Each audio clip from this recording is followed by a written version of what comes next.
Assalamualaikum warahmatullahi wabarakatuh. Marilah kita saksikan video penampilan dari Virgo 4 yang berjudul Sosok Seorang Kepemimpinan Berdasarkan Al-Quran dan Hadis. Figure of Leader Based on the Al-Quran Hadis. Check it out.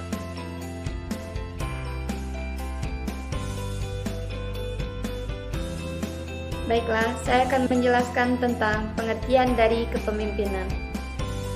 Dalam perspektif Islam, kepemimpinan merupakan suatu kegiatan memandu, membimbing, menunjukkan ke jalan yang diridhoi oleh Allah Subhanahu wa taala. Dalam pandangan Islam, kepemimpinan merupakan suatu amanah dan tanggung jawab yang tidak hanya sekedar kepada anggotanya saja, tetapi juga tanggung jawab kita terhadap Allah Subhanahu wa taala. Jadi, tidak hanya bersifat horizontal formal sesama manusia, tapi juga bersifat vertikal moral, yakni tanggung jawab kita terhadap Allah Subhanahu wa taala di hari akhir nanti. Jadi, pemimpin boleh dikatakan lolos dari tanggung jawabnya terhadap anggotanya, tapi belum tentu lolos di hadapan Allah Subhanahu wa taala.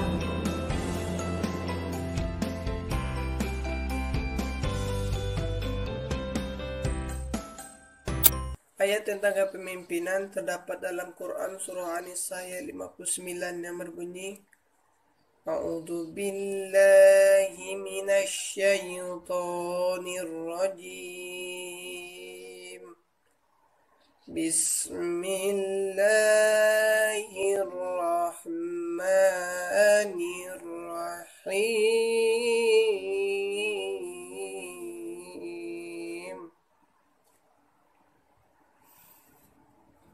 Ya ayyuhalladzina amanu atii'ullaha wa atii'ur rasula wa ulil amri minkum. Fa in tanaza'tum fi syai'in farudduhu ila Allahi war rasul in kuntum tu'minuna billahi wal yawmil akhir. Dzalika khairu wa ahsanu ta'wila. Sadaqallahul azim.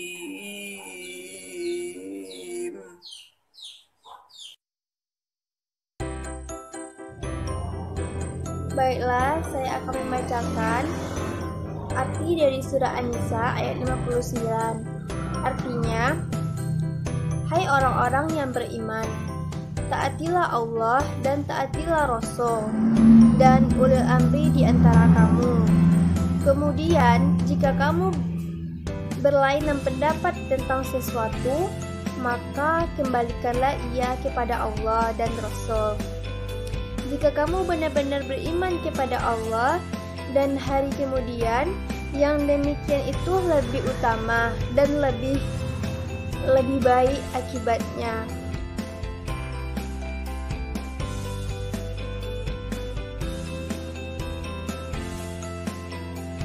Baiklah, saya akan menjelaskan surah An-Nisa ayat 59. Ayat ini memerintahkan agar kaum muslimin taat dan patuh kepadanya, kepada Rasulnya, dan kepada orang yang memegang kekuasaan agar terciptanya kemaslahatan umum. Untuk kesempurnaan pelaksanaan amanat dan hukum sebaik-baiknya dan seadil-adilnya. Dengan itu,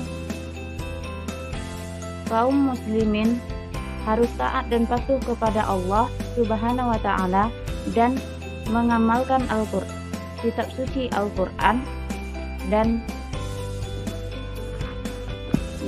mengamalkan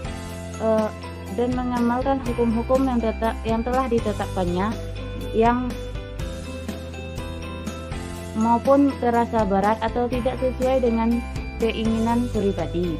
patuh kepada ketentuan-ketentuan yang telah ditetapkan uli amri adalah orang-orang yang memegang kekuasaan atas mereka. Apabila mereka telah sepakat, maka mereka akan melaksanakannya dengan syarat tidak bertentangan dengan Al-Quran dan hadis. Baiklah, saya akan menjelaskan tentang sifat-sifat dari seorang pemimpin, yaitu sidik, yaitu kebenaran dan kesungguhan dalam bersikap, berucap, dan bertindak dalam melaksanakan tugasnya.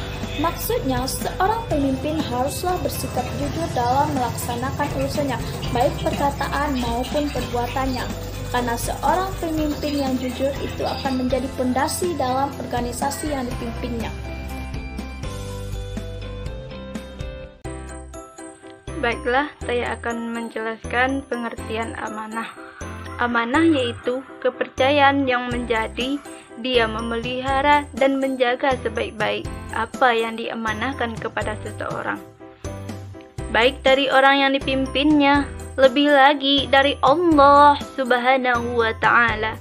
Maksud seorang pemimpin harus memiliki sifat amanah, artinya yaitu dapat dipercaya segala tugas yang diberikan kepada seorang pemimpin dalam menjalankan kegiatan dalam berorganisasi. Baiklah, saya akan menjelaskan tentang sifat kepemimpinan Fatona. Fatona yaitu kecerdasan, cakap, dan handal yang melahirkan kemampuan menghadapi dan menanggulangi persoalan yang muncul. Seorang pemimpin tidak hanya bersifat jujur dan amanah, akan tetapi pemimpin itu harus memiliki intelektual yang tinggi dan wawasan yang luas untuk bisa mengarahkan dan memberikan bimbingan kepada anggota untuk mencapai tujuan yang hendak dicapainya.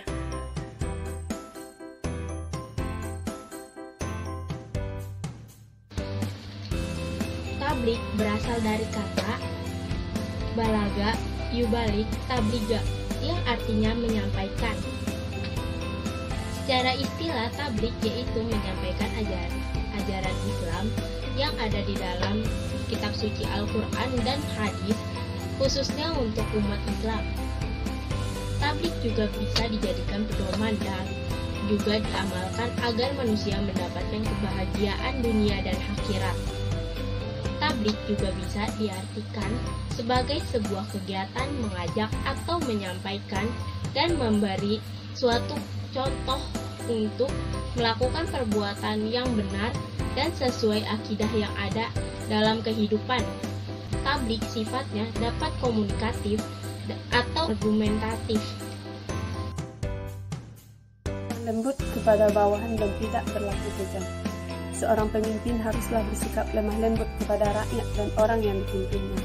Pemimpin tidak boleh bersikap kejam dan kasar kepada rakyatnya.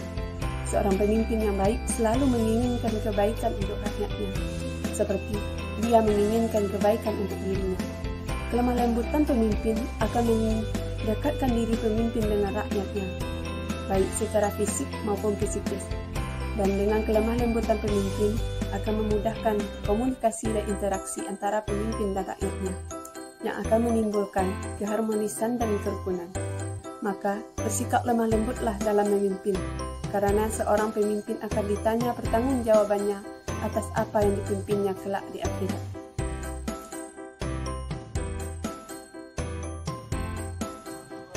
Dengan memiliki sikap adil, berarti Anda tidak boleh membeda-bedakan antara karyawan satu dengan karyawan yang lain. Hal ini tentu dapat menimbulkan kecemburuan sosial antar karyawan, yang bisa menyebabkan kehancuran dalam sebuah. Dengan memiliki sikap ini, karyawan akan lebih menghormati Anda dan Anda lebih disukai oleh karyawan.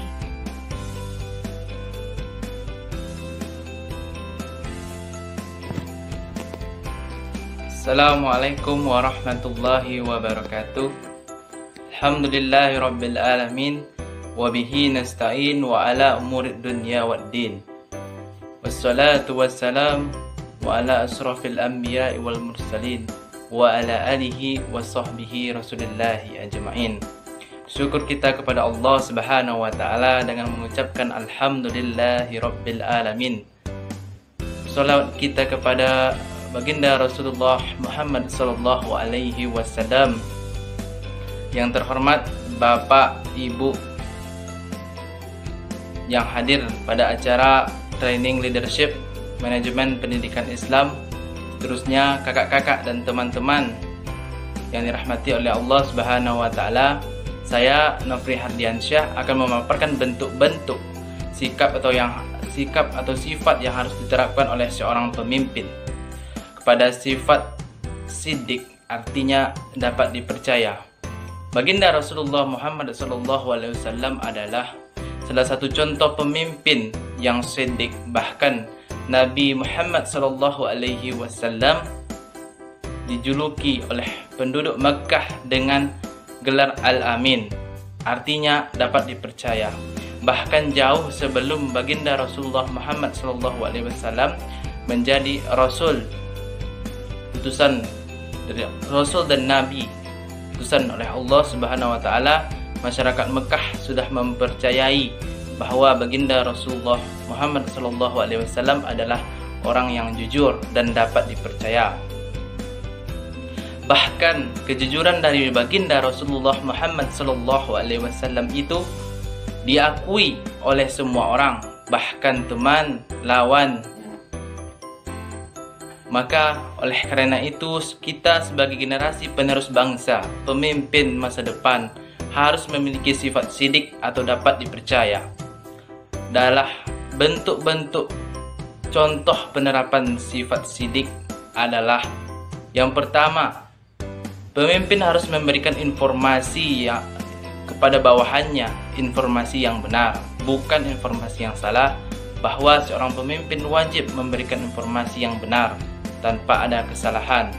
Kedua, seorang pemimpin harus jujur dalam keuangan serta ketransparanan dalam keuangan. Yang ketiga, seorang pemimpin harus jujur dalam melakukan berbagai aktivitasnya. Seorang pemimpin harus menggunakan haknya sejalan dengan kejujuran yang baik. Sebelum menutup video ini, video dari kelompok Firqah 04 Firqah Ungu, saya akan memberikan sebuah pantun. Elok bunga jalin menjalin, jalin indah bagai di karang. Elok bangsa karena pemimpin, pemimpin bertuah ditaati orang. Demikianlah video dari Firqah 04 Firqah Ungu. Saya akhiri dengan Assalamualaikum warahmatullahi wabarakatuh.